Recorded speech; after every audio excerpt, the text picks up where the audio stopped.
Good morning students. मैं doctor Ranjita Garg, सहायक आचार्य समाजशास्त्र, सेठ मुरलीधर मानसिंह का कन्या महाविद्यालय भीलवाड़ा। बच्चों, पिछले वीडियो में हमने बात की थी सामाजिक अनुसंधान में वस्तुनिष्ठता एवं व्यक्तिनिष्ठता की। मैंने आपको समझाया था कि वस्तुनिष्ठता किसी भी अनुसंधान के लिए, किसी भी वैज्ञानिक अनुसंधान के लिए अति आवश्यक है।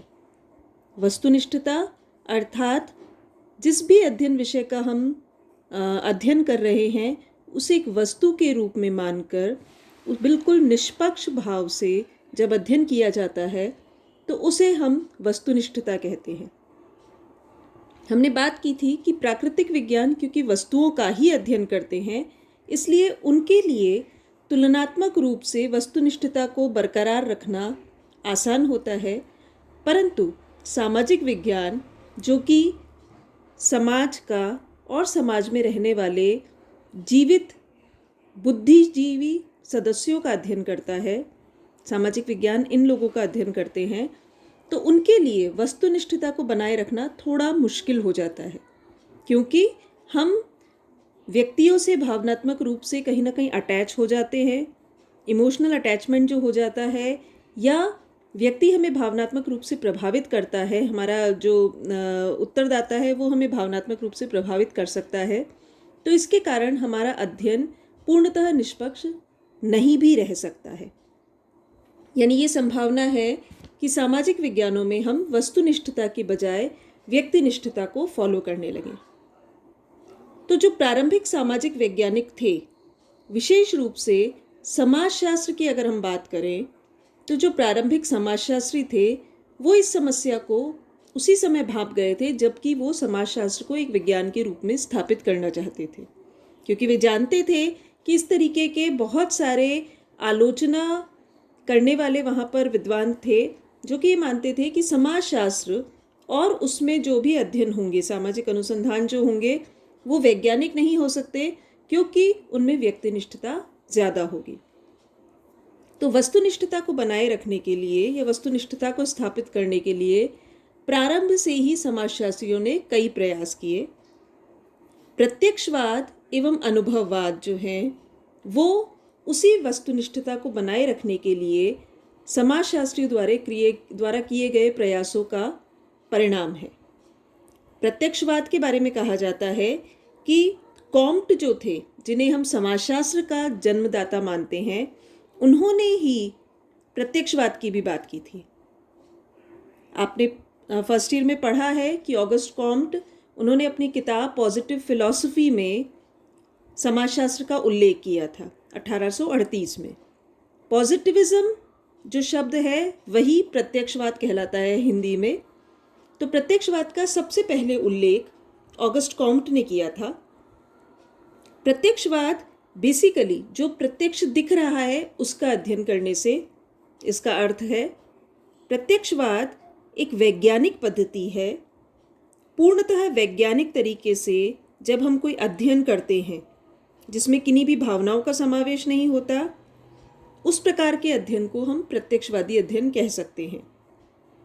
बेसिकली माना ये जाता है, या जो कॉम्ट ने जो शुरुआत की वहाँ पर ये माना गया कि जिस प्रकार से प्रकृति कुछ निश्चित नियमों से चलती है, उसी प्रकार से समाज भी कुछ निश्चित नियमों से चलता है। यानी सामाजिक जगत में भी प्राकृतिक जगत की तरह व्यवहार के कुछ निश्चित नियम हैं, और उसी के आधार पर जिस तरीके से प्राकृतिक वस्तुओं का अध्ययन किया जा सकता है, मानव व्यवहार को भी समझा जा सकता है। क्यों? क्योंकि मनुष्य और पदार्थ दोनों जो है वो प्रकृति के ही अंश है, इसलिए कुछ ना कुछ नियम यहाँ पर भी होंगे जो मनुष्य के व्यवहार को प्रभावित करते हैं। कॉम्ट के अनुसार प्रत्यक्षवाद जो है वो पूर्णतः वैज्ञानिक पद्धति है। प्रत्यक्षवाद में निरीक्षण, परीक्षण, प्रयोग और वर्गीकरण, इन चारों के आधार पर घटनाओं की व्याख्या की जाती है और घटनाओं को समझकर उनका वैज्ञानिक विश्लेषण किया जाता है। प्रत्यक्षवाद जो है वो सामाजिक घटनाओं के अध्ययन में वैज्ञानिक विधि के प्रयोग पर बल देता है। निरीक्षण किया जाए यानी अवलोकन किया जाए, उन चीज़ों को परीक्षण किया जाए, उनको एग्जामिन किया जाए, उनको क्रॉस चेक किया जाए, प्रयोग किए जाएं। जब मैंने शुरू में आपको अनुसंधान के प्रकार बताए थे तो मैंने आपको प्रयोगात्मक अनुसंधान भी बताया था कि किस प्रकार से सामाजिक जो जीवन है उसमें भी प्रयोग संभव है। तो प्रयोग किए जाए और तथ्यों को उनके विशेषताओं के आधार पर अलग अलग वर्गों में विभाजित किया जाए। तो प्रत्यक्षवाद जो है उसकी मूलतः मान्यता ये है कि समाज में कुछ निश्चित नियम होते हैं, उन नियमों को अध्ययन की वैज्ञानिक प्रणाली से समझा जा सकता है। प्रत्यक्षवाद जो है वो तार्किक व्याख्या पर बल देता है, यानी जो भी जीवन में घटित हो रहा है, जो भी समाज में घटित हो रहा है, उसके पीछे कोई ना कोई तर्क है, कोई ना कोई कारण है, उसको समझा जाए और उसके अनुसार उसका अध्ययन किया जाए।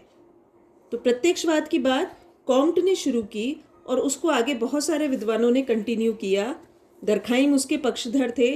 उन्होंने भी कहा था, जो मैंने आपको वस्तुनिष्ठता समझाते वक्त भी बताया था, कि दरखाइम ने कहा है कि जो सामाजिक तथ्य हैं उन्हें वस्तु मानना चाहिए।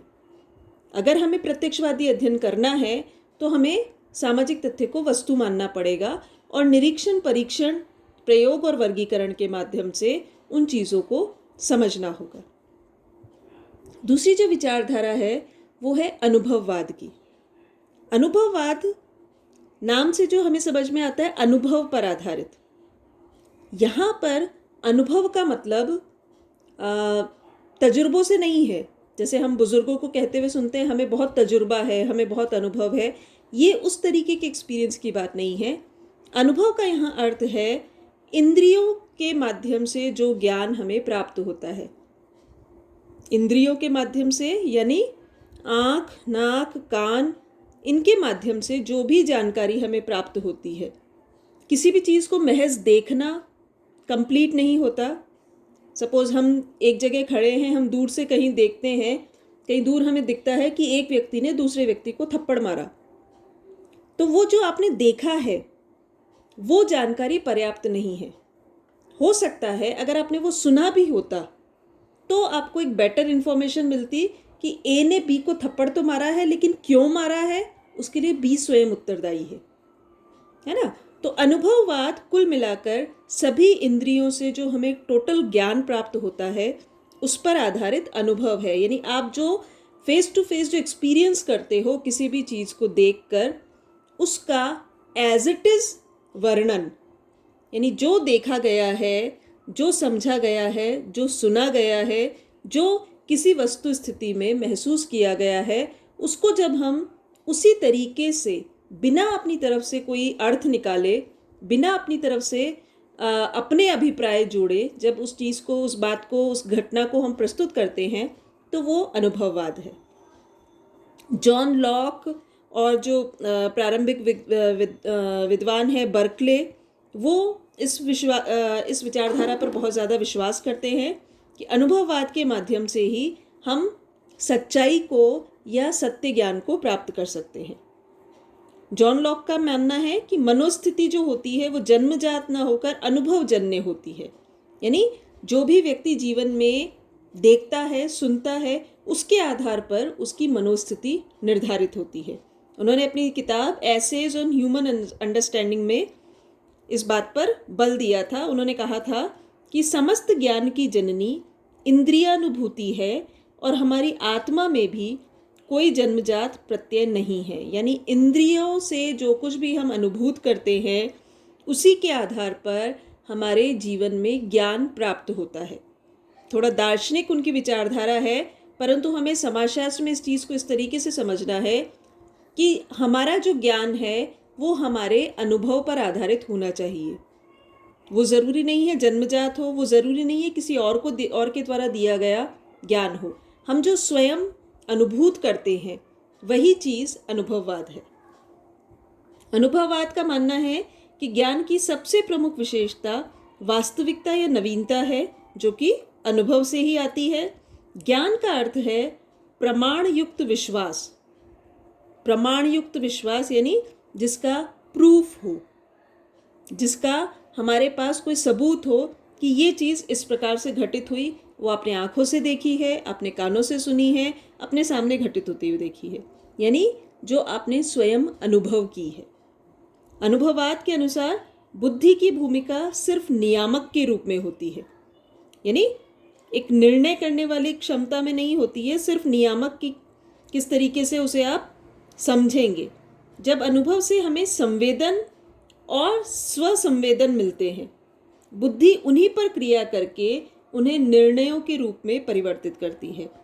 यानी जो कुछ भी हम देखते हैं उससे एक सेंसेशन या संवेदन हमें प्राप्त होता है, और उस संवेदन के हिसाब से हमारा मस्तिष्क एक रिफ्लेक्शन या स्वसंवेदन प्रस्तुत करता है, और इन दोनों के आधार पर बुद्धि जो है वो एक निर्णय की भूमिका में आती है और नियामक का कार्य करती है। लेकिन वो तभी संभव है जबकि हम इंद्रियों के आधार पर उन चीज़ों को समझें।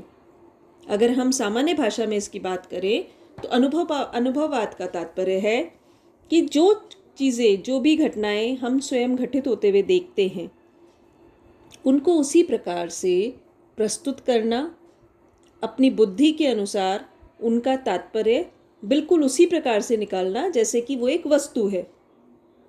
वस्तुनिष्ठता पर हम तभी बने रह सकते हैं, वस्तुनिष्ठता हम तभी कायम कर सकते हैं जबकि हम प्रत्यक्षवाद एवं अनुभववाद वाली जो विचारधारा है उसको अपने मस्तिष्क में रखें और उसके आधार पर प्रत्यक्ष में घटित हुई घटनाओं को अनुभववाद के आधार पर समझें और उनका विश्लेषण करें।